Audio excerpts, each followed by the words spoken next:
Assalamualaikum warahmatullahi wabarakatuh.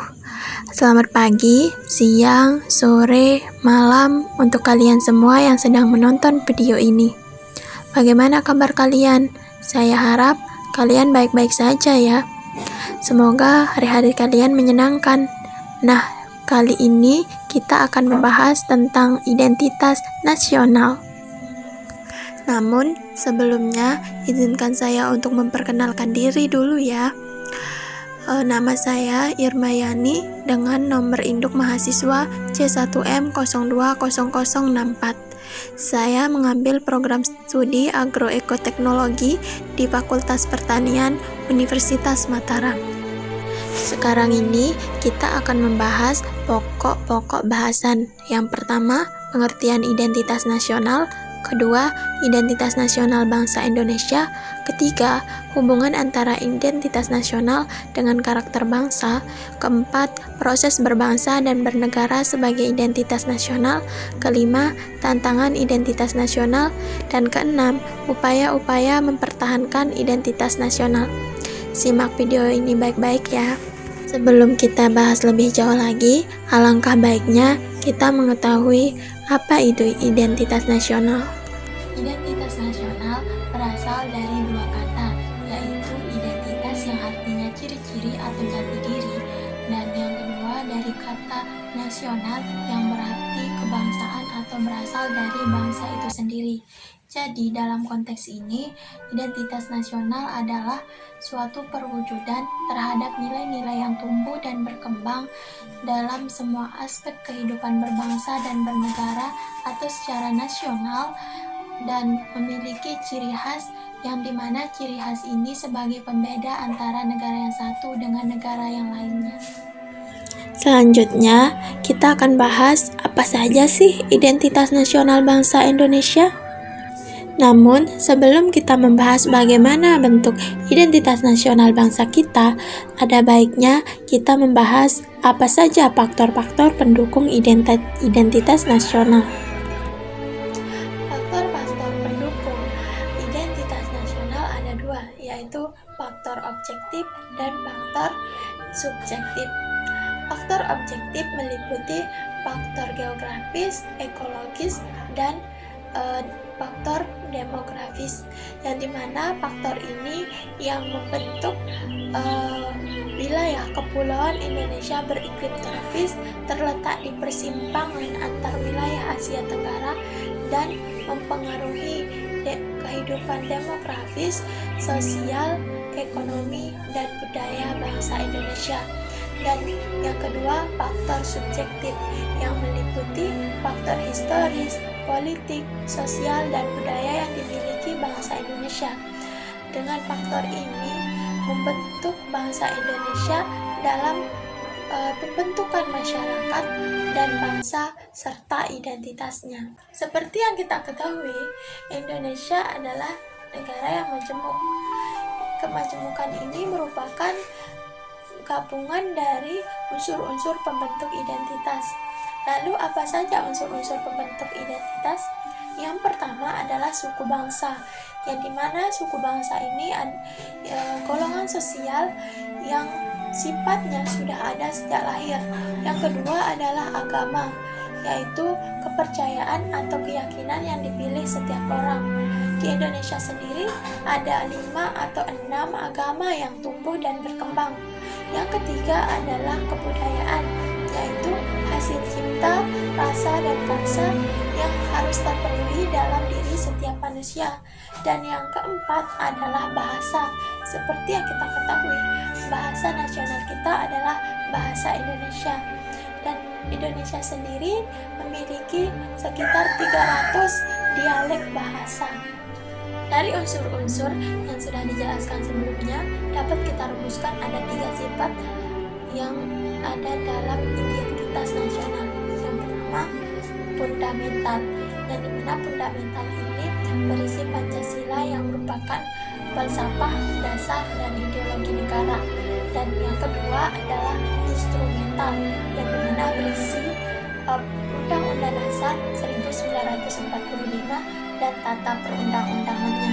Dan yang ketiga adalah bersifat alamiah, yang dimana meliputi negara kepulauan dan pluralisme suku, bahasa, budaya, dan agama. Selanjutnya, bagaimana bentuk-bentuk identitas nasional bangsa Indonesia? Yang pertama, bahasa Indonesia sebagai bahasa persatuan dan bahasa nasional bangsa Indonesia. Yang kedua, Sang Merah Putih merupakan bendera negara Indonesia. Yang ketiga, Indonesia Raya sebagai lagu kebangsaan Indonesia. Yang keempat, burung Garuda sebagai burung khas yang dijadikan lambang negara. Yang kelima, Bhinneka Tunggal Ika sebagai semboyan negara. Dan yang keenam, Pancasila sebagai dasar falsafah negara. Yang ketujuh, Undang-Undang Dasar 1945 sebagai konstitusi negara bangsa Indonesia. Yang kedelapan, bentuk negara kita ialah Negara Kesatuan Republik Indonesia yang berkedaulatan rakyat. Dan yang kesembilan, konsepsi wawasan Nusantara sebagai cara pandang bangsa Indonesia untuk mengenali diri dan lingkungannya. Dan yang ke-10, kebudayaan yang sudah diakui dan diterima secara nasional. Bagaimana hubungan antara identitas nasional dengan karakter bangsa? Kepribadian sebagai identitas nasional suatu bangsa merupakan keseluruhan dari kepribadian individu-individu sebagai unsur yang membentuk bangsa Indonesia hingga titik kemerdekaan. Oleh karena itu, identitas nasional tidak bisa dipisahkan dengan karakter seseorang. Dalam hubungannya dengan identitas nasional Indonesia, kepribadian Indonesia sulit apabila hanya dideskripsikan berdasarkan ciri khas fisik. Sedangkan seperti yang kita ketahui, Indonesia sendiri terdiri dari berbagai macam suku, ras, kebudayaan, agama, dan karakter yang memiliki suatu perbedaan. Dan karakter itu tidak bisa datang dengan sendirinya, melainkan dibentuk dan dibangun secara sadar berdasarkan jati diri masing-masing. Seseorang senantiasa bergerak dan berinteraksi dengan bangsa lain melalui segala identitasnya masing-masing. Suatu bangsa hendak terus berkarakter agar dapat mempertahankan identitas nasionalnya sebagai penyangga untuk kehidupan berbangsa dan bernegara dalam menghadapi kekuatan-kekuatan yang berasal dari luar. Pokok bahasan yang keempat yaitu proses berbangsa dan bernegara sebagai identitas nasional. Tentunya keberadaan bangsa Indonesia tidak muncul begitu saja, namun melewati proses yang panjang dengan berbagai rintangan dan hambatan. Kepribadian, jati diri, serta identitas nasional dapat kita lihat dari sejarah terbentuknya bangsa Indonesia. Nilai-nilai Pancasila yang ada sejak zaman itu merupakan salah satu sikap nasionalisme. Paham nasionalisme ini merupakan sebuah situasi atau keadaan jiwa yang secara total menunjukkan kesetiaan kita terhadap bangsa kita sendiri atas nama bangsa Indonesia.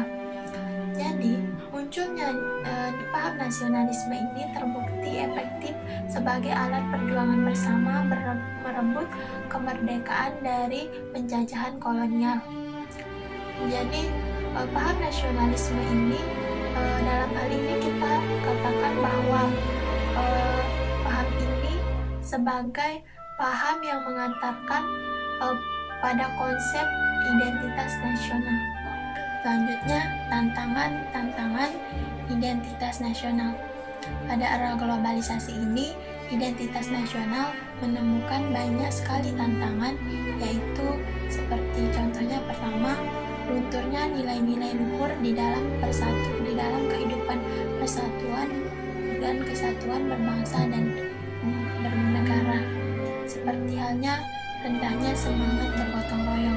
Yang kedua, nilai-nilai yang terkandung di dalam Pancasila belum sepenuhnya diterapkan dalam kehidupan sehari-hari. Yang ketiga, memudarnya rasa nasionalisme dan patriotisme. Yang keempat, lebih bangga menggunakan bendera asing daripada bendera merah putih. Dan yang kelima, lebih menyukai simbol-simbol atau lebih mengapresiasi dan senang menyanyikan lagu-lagu asing daripada sesekali menyanyikan lagu-lagu daerah atau lagu-lagu nasional. Walaupun banyak sekali kita temukan tantangan-tantangan, ada halnya kita berikan upaya-upaya untuk mempertahankan identitas nasional bangsa kita. Yang pertama, senantiasa mempererat persatuan dan kesatuan dengan tetap menjaga silaturahmi atau hubungan dengan antar sesama. Yang kedua, mengamalkan nilai-nilai Pancasila di dalam kehidupan sehari-hari. Yang ketiga, dengan mengembangkan rasa cinta tanah air atau rasa nasionalisme pada diri kita. Yang keempat, dengan meningkatkan kebanggaan kita terhadap bangsa Indonesia dengan bangga memiliki bendera sang merah putih sebagai bendera nasional bangsa kita. Yang kelima, lebih mengapresiasi atau senang dan sesekali menyanyikan lagu-lagu nasional atau lagu daerah daripada lebih membanggakan lagu-lagu yang berasal dari luar atau lagu-lagu asing. Sekian video kali ini, semoga apa yang sudah dijelaskan tadi bisa dimengerti dan bermanfaat. Tetap semangat dan tetap bangga terhadap identitas nasional bangsa kita. Assalamualaikum warahmatullahi wabarakatuh. Tunggu video selanjutnya ya.